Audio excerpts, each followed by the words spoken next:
In this session, we are talking about chemiosmotic hypothesis.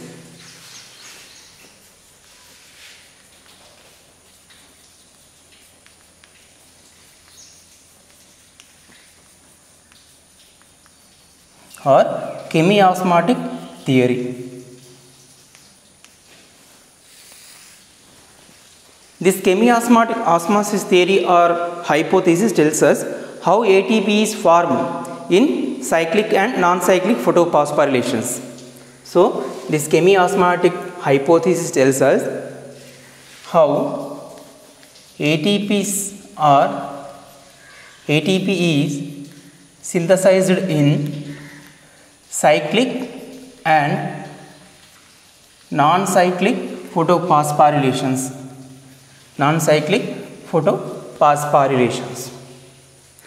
So, we know that PS1, PS2 mainly situated on the inside of the thylakoid membrane. First of all, we have to take the inner structure of thylakoid. So, this is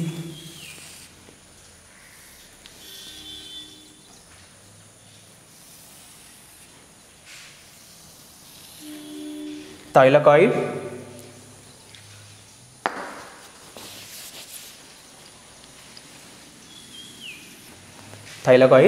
This is thylakoid outer membrane of thylakoid.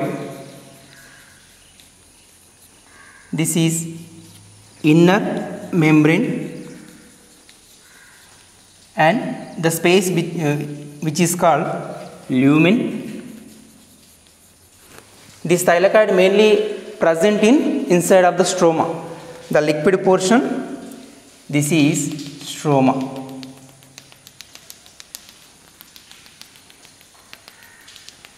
So, this liquid structure is called stroma.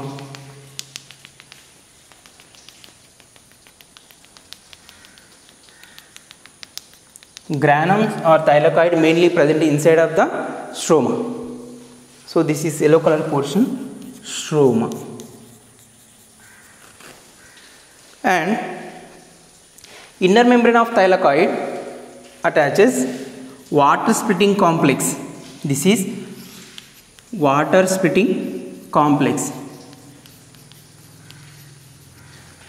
Outer membrane of thylakoid mainly attaches NADP reductase. Inner membrane of thylakoid contain water splitting complex. Outer membrane of thylakoid have NADP reductase enzyme. Next, the space between the inner membrane and outer membrane have two photosystems, photosystem 2 and photosystem 1. So, this is photosystem 2, this is photosystem 1. This is photosystem 2, this is photosystem 1.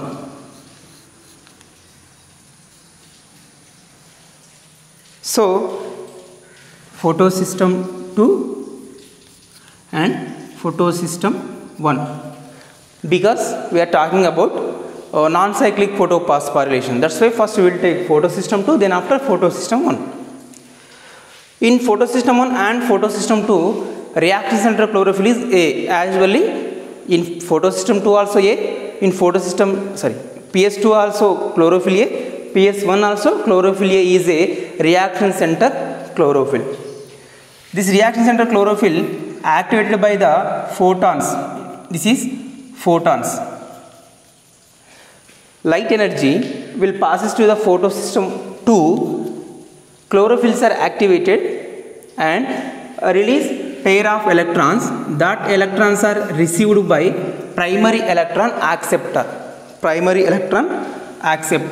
So, PS2 release or chlorophyll A reaction center chlorophyll release pair of electrons to primary electron acceptor. Primary electron acceptor send this pair of electrons to electron transport chain. In this electron transport chain, 3 electron acceptors, plastoquinone, cytochrome complex and plastocyanin, but here we are talking about only cytochrome. Only we are talking about cytochrome complex. Next, cytochrome complex send these electrons to photosystem 1. That is another step. Before that, this pair of electrons are traveled through the cytochrome complex.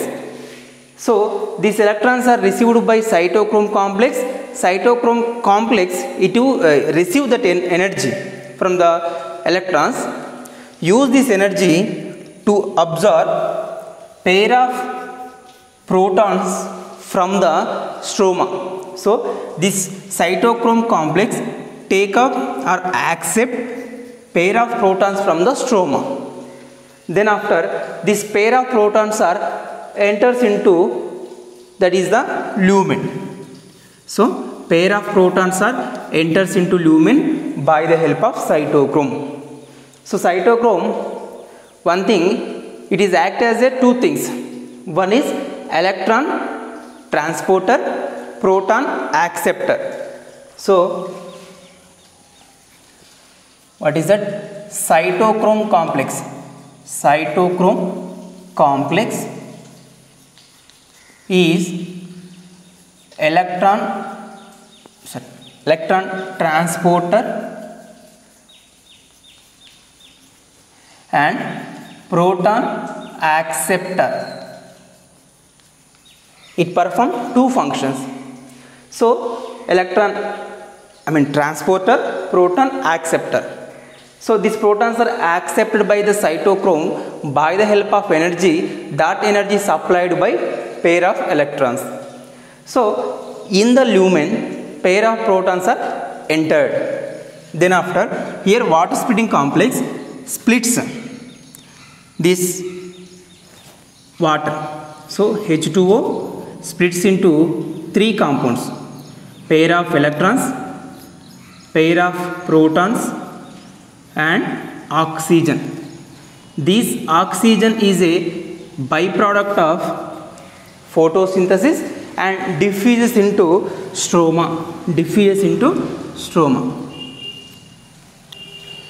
Next, pair of electrons shifted to PS2 because PS1 lost its lost its electrons. That's why this pair of electrons are supplied by photolysis of water. These pair of electrons are shifted to photosystem 2. Replace these electrons. Next, pair of protons are accumulated in, that is the lumen. It means in the lumen concentration gradient is formed because pair of protons from the stroma to lumen, pair of protons from water to lumen. By the water splitting, releases protons into lumen. So high concentration is formed. Here in the stroma, protons are less. So less gradient is formed, less concentration is formed. Inside the lumen, due to the protons, high concentration is formed. Inside of the lumen, low concentration is formed. So these protons are try to come stroma by the help of two proteins. One is the F0, one more is the F1. This is F0 protein, this is F1 protein. So F0 protein or integrated proteins, because it is situated inside of the membrane. Next, outside of the membrane, F1 protein. So F1 protein outside the protein, external protein one thing, and it is act as a ATP synthase. It means which is helps in ATP synthesis. That's why ATP synthase. So these protons are traveled through the F0 protein and F1 protein. It means F0 protein facilitate to the protons. So these protons are generally travel through the F0 protein. This F0 protein provide provide facilitate diffusion to these protons. These protons are enters into the stroma by the facilitated diffusion. Next, this F0 protein and enters into F1 protein. During this time, this photons energy used for combination of the ADP and inorganic phosphate to make up ATP. So here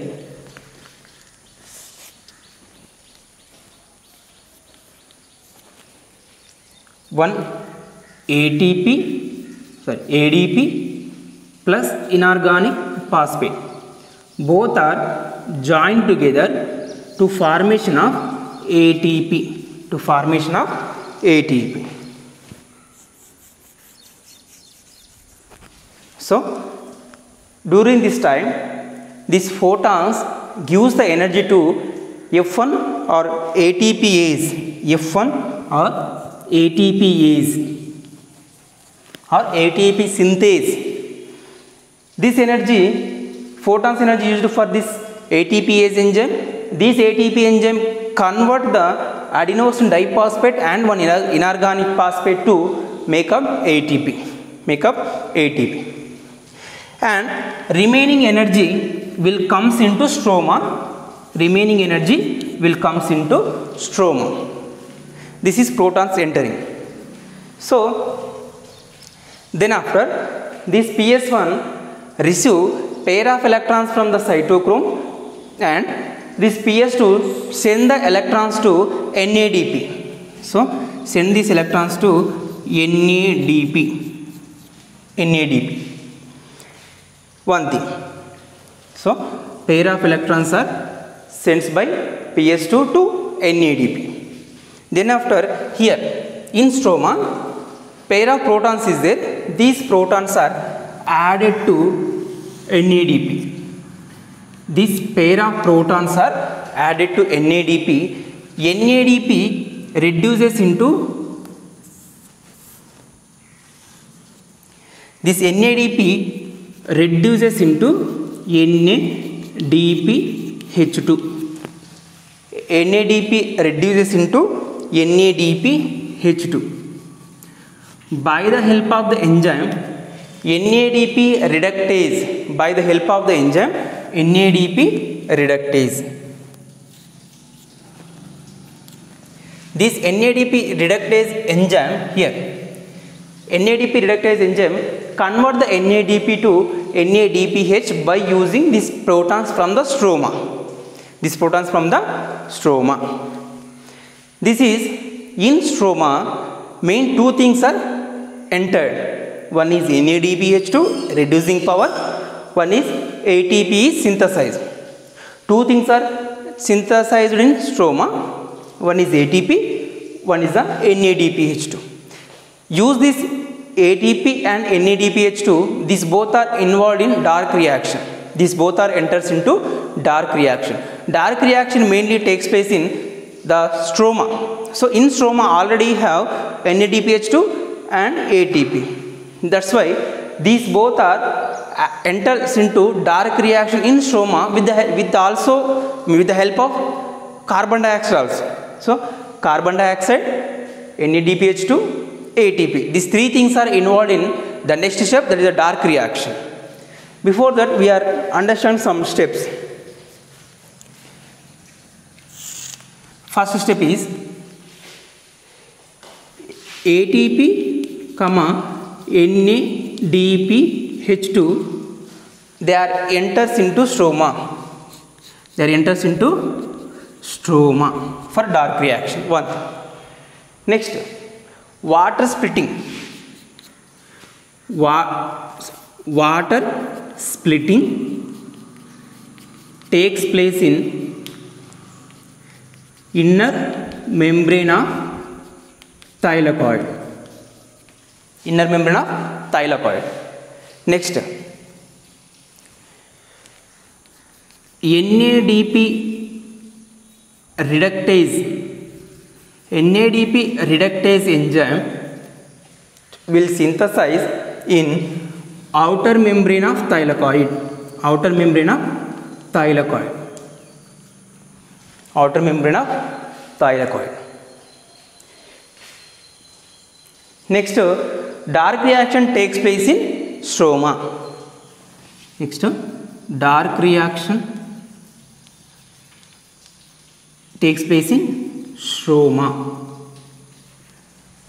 Dark reaction takes place in stroma.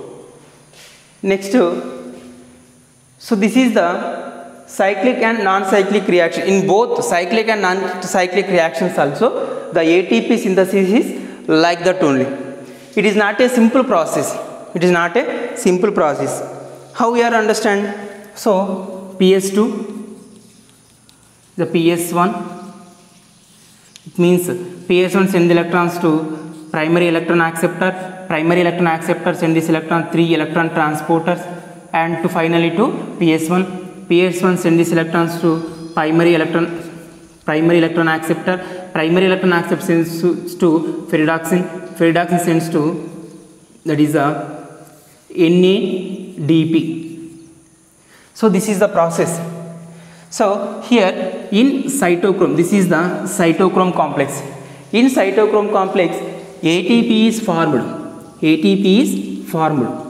Just we are just write simple thing. We are writing just in cytochrome ATP is formed. ATP is formed. Thus just we are writing like that. But how ATP is formed in the cytochrome complex means these procedure we have to read. These procedure we have to understand how ATP is formed by the cytochrome complex. We have to understand by this chemiosmotic hypothesis theory. Next video we are talking about dark reaction or C3 cycle, also called as a Calvin cycle. If you like this video, please like, share, comment. For more videos, subscribe our channel. Don't forget tap bell icon. Thank you.